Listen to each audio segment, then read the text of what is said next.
আসসালামু আলাইকুম। ইডেন কলেজের ছাত্রলীগ নেত্রী শায়লা তিনি আত্মহত্যা করেছেন। তবে জানা কেন তিনি আত্মহত্যা করলেন এটা জানা গিয়েছে। তার ভিতরে একটি কারণ হতে পারে, সেটা হচ্ছে শেখ হাসিনার পতন। শেখ হাসিনার পতনের পরে অনেক নেতাকর্মী বিভিন্ন জায়গায় পালিয়ে আছে এবং বিভিন্ন জায়গায় লুকিয়ে আছে এবং কেউ দেশ ছাড়ছে।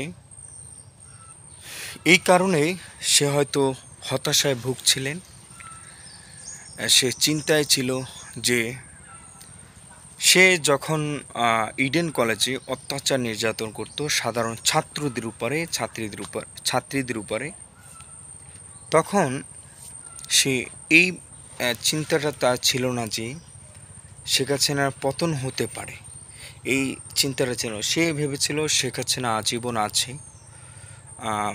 বা আওয়ামী লীগ আজীবন আছে, ছাত্রলীগ আজীবন আছে, বা তাদের নেতাকর্মী তাদের দল সবই আজীবন আছে। সেটা ভেবে সে ইডেন কলেজের মেয়েদের উপর অত্যাচার নির্যাতন করত, সিট বাণিজ্য করত, মিছিল মিটিংয়ে না গেলে অত্যাচার নির্যাতন সে করত।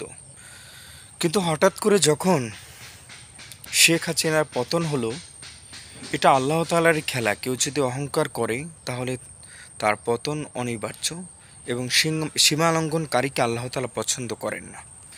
আর তার যখন পতন হলো তখনই তারা হতাশা হয়ে পড়েছে। তারা কি করবে?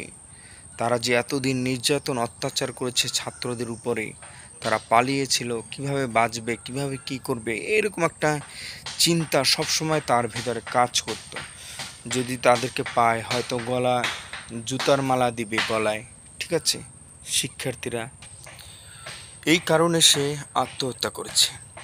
তবে আত্মহত্যা করা মহাপাপ। যিনি আত্মহত্যা করবেন তিনি কখনোই ক্ষমা পাবেন না এবং তিনি জাহান্নামে যাবেন। আত্মহত্যা করা হচ্ছে আল্লাহ তাআলার বিরোধিতা করা, ঠিক আছে? তো আত্মহত্যার পথ বেছে নেবেন না।